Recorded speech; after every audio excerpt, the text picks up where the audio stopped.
Matapos mapatay ang kanyang asawa ng isang misteryosong zombie, tuluyang nagbago ang buhay ni Tony.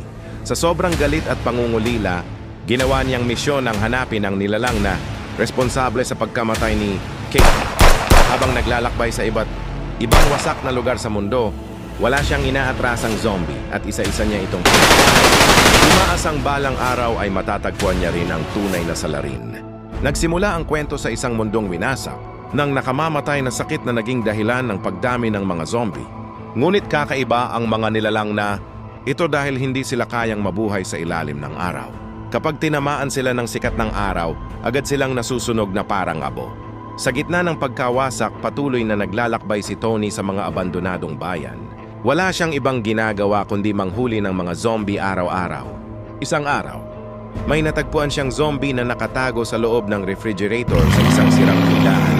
Hinila niya ito palabas at hinayaang tupukin ng araw habang tahimik lamang siyang nakatingin.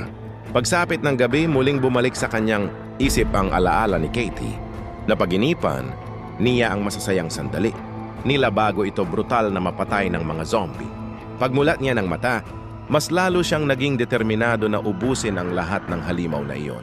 Habang naghahanap ng mga zombie, napadpad siya sa isang abandonadong bahay. May napansin siyang figura sa loob kaya agad siyang nagpaputok. Ngunit nang hindi ito gumalaw, lumapit siya at doon niya nalaman na isa pala itong dalagang nagpakamatay dahil hindi na kinaya ang sitwasyon sa mundo. Ilang segundo lang ang lumipas ay sinalakay siya ng mga zombie sa loob ng bahay. Mabilis na nakipaglaban si Tony at pinabagsak ang halos lahat ng umatake. Isa lamang ang matinding lumaban sa kanya. Ngunit matapos ang mabangis na sagupaan ay napatay rin niya ito bago umalis sa lugar. Isang araw, nasa ibabaw siya ng gusali habang nilalagyan ng marka ang kanyang baril.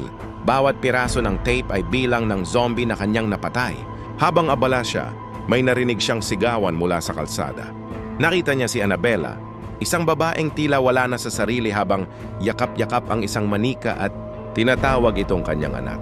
Maya-maya pa ay dumating ang isang police car na may 4 na pulis kabilang si Sam. Lumapit si Mike kay Annabella upang tulungan ito, ngunit pinagos ng isang armado.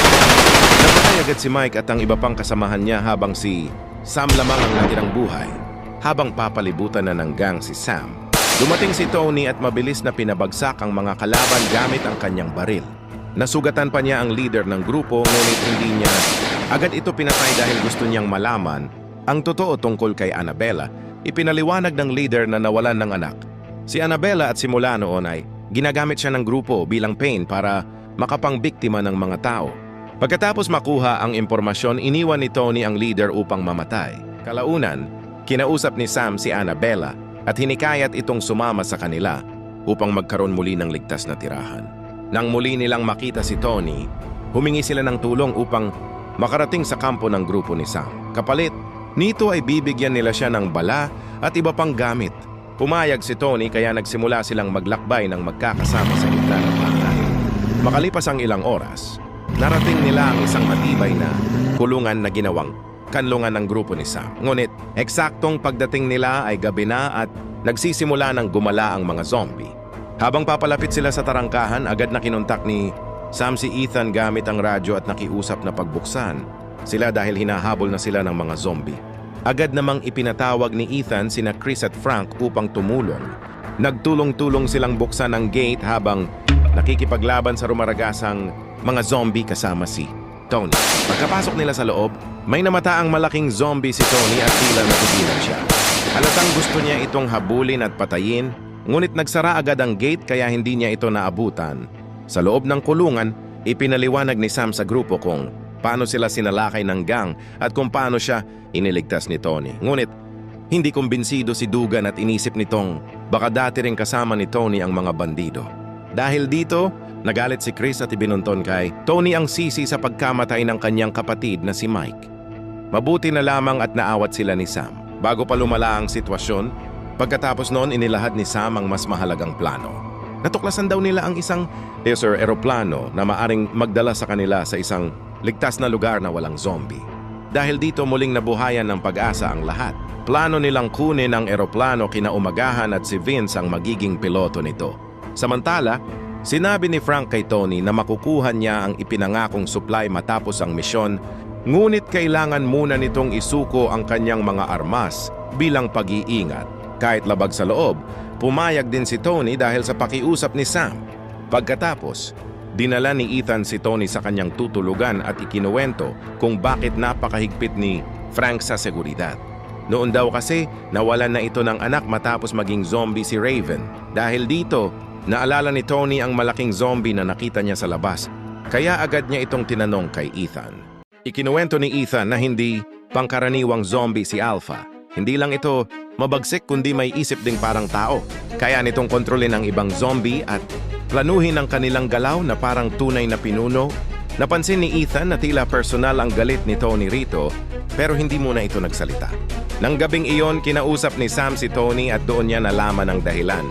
Si Alpha ang zombie na umatake sa asawa niyang si Katie at naging sanhi ng pagkawala nito. Simula noon, ginawa ng misyon ni Tony ang habulin at tapusin si Alpha. Mula noon, tinawag na nilang Alpha ang kakaibang zombie. Kinabukasan, habang binabantayan ni Ethan ang mga CCTV camera, biglang namatay ang lahat ng monitor. Dahil sa kaba, agad niyang pinapunta sina Chris at Frank upang tingnan ang nangyayari. Ilang segundo lang ang lumipas, narinig ang sunod-sunod na putok ng baril sa loob ng kulungan. Nagulat ang grupo nang malaman nilang may zombie nang nakapasok sa loob. Nagtakbuhan ang lahat habang isa-isang inaatake ang mga tao. Marami ang nasawi bago tuluyang napatumba ni Tony ang nilalang. Pero mas lumala pa ang sitwasyon nang may isang sugatang survivor na magsimulang magbago. Unti-unti itong nawalan ng kontrol sa sarili kaya napilitan ang grupo na wakasan siya bago pa siya maging ganap na zombie. Pagsikat ng araw, naghanda ang lahat para bumiyahe patungo sa eroplano. Ngunit nang subukan nilang buksan ang pangunahing gate, nakita nilang tinambakan iyon ng mga wasak na sasakyan. Napagtanto nilang sinadya iyon ng mga zombie upang hindi sila makaalis. Dahil walang ibang mapuntahan, nagtipon-tipon sila sa opisina ni Frank upang mag-isip ng paraan. May ilan na gustong alisin ang mga sasakyan habang maliwanag pa, pero may nagsabing walang saysay dahil gabi-gabi lang din yung ibabalik ng mga zombie. Habang nawawalan ng pag-asa ang grupo, nagmungkahi si Tony ng mapanganib na plano. Sinabi niyang kailangan niyang pumunta sa hotel kung saan nagkukuta si Alpha kasama ang hukbo nito. Kapag napatay nila ang pinuno, magkakawatak-watak ang mga zombie at magkakaroon ng pagkakataong makatakas ang lahat. Bagamat delikado ang plano, pumayag ang grupo dahil wala na silang ibang pagpipilian. Makalipas ang ilang oras, nagtungo sina Tony, Chris, Ethan, Vlad at Drew sa hotel na pinamumugaran ng mga zombie. Habang si Sam naman ay naghanap ng mga sasakyang magagamit para sa pagtakas ng grupo. Maingat na pumasok sina Tony sa loob ng hotel habang tahimik na naghahanap kay Alpha. May ilang zombie silang nasalubong at agad nilang pinabagsak bago pa makagawa ng ingay. Sa basement nila natagpuan si Alpha, kasama ang dos-dose ng zombie na nagpapahinga habang araw pa. Dahan-dahang lumapit si Drew upang ikabit ang pampasabog, ngunit bago niya ito mapasabog ay bigla siyang sinunggaban ng isang zombie at pinatay. Dahil doon, nagising ang buong hukbo ng zombie at agad silang dinumog. Laban habang pilit na tumatakas sina Tony palabas ng basement. Sa gitna ng kaguluhan, nakagat si Vlad. Ngunit patuloy pa rin siyang lumaban upang mabigyan ng oras ang kanyang mga kasama. Nakarating sina Tony at Ethan sa bubong. Ngunit napansin nilang nawawala si Chris na may dalang lubid para sa kanilang pagtakas. Bumalik sila upang hanapin siya, ngunit nadatnan nilang patay na ito matapos kuyugin ng mga zombie. Mabigat man sa damdamin, kinuha ni Ethan ang lubid mula sa katawan nito. Habang pababalik sila, biglang inatake ng zombie si Ethan. Agad siyang nailigtas ni Tony, ngunit nakita niyang nakagat na pala si Ethan. Kahit labag sa loob niya, napilitan si Tony na tapusin ang kanyang kaibigan bago pa ito tuluyang magbago. Pagkatapos noon, ginamit ni Tony ang lubid upang makababa. Mula sa bubong habang hinahabol siya ng mga zombie. Samantala, nakabalik si Sam sa kulungan dala ang isang maliit na sasakyan, ngunit hindi ito sapat para sa lahat. Dumating naman si Lugan na may isa pang kotse at iminungkahing isama na lang si Vince na piloto habang iiwan ang iba. Ngunit tumanggi si Vince at piniling manatili kasama ng grupo. Makalipas ang ilang sandali, may isa pang survivor na dumating. Sakay ng boss na kasya ang lahat kaya muling nagkaroon ng pag-asa ang grupo.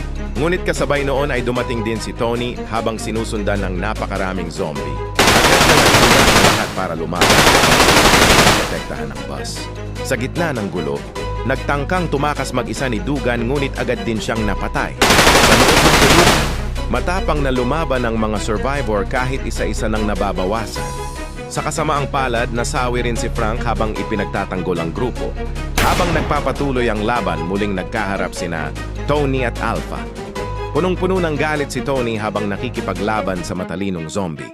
Umabot sila sa bubong kung saan nagawang maipit ni Tony si Alpha sa ilalim ng matinding sikat ng araw.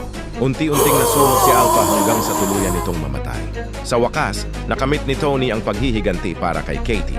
Matapos humupa ang panganib, nagpaalam si Tony kina Sam, Vince at sa iba pang survivor. Hiniling niyang makarating sila ng ligtas sa eroplano at magsimula ng bagong buhay. Ngunit para kay Tony, hindi pa tapos ang laban. Pinili niyang magpatuloy sa paglalakbay upang ubusin pa ang mga natitirang zombie sa mundo. Habang papalayo siya, tahimik namang pinagmamasdan siya ni Sam at iniisip kung muli pa ba silang magkikita. Nagtapos ang kwento na magkaibang direksyon ang tinahak nila, ngunit pareho pa rin silang lumalaban upang mabuhay. Baka umabot ka pa dito, paki-like naman diyan at subscribe na rin. Maraming salamat!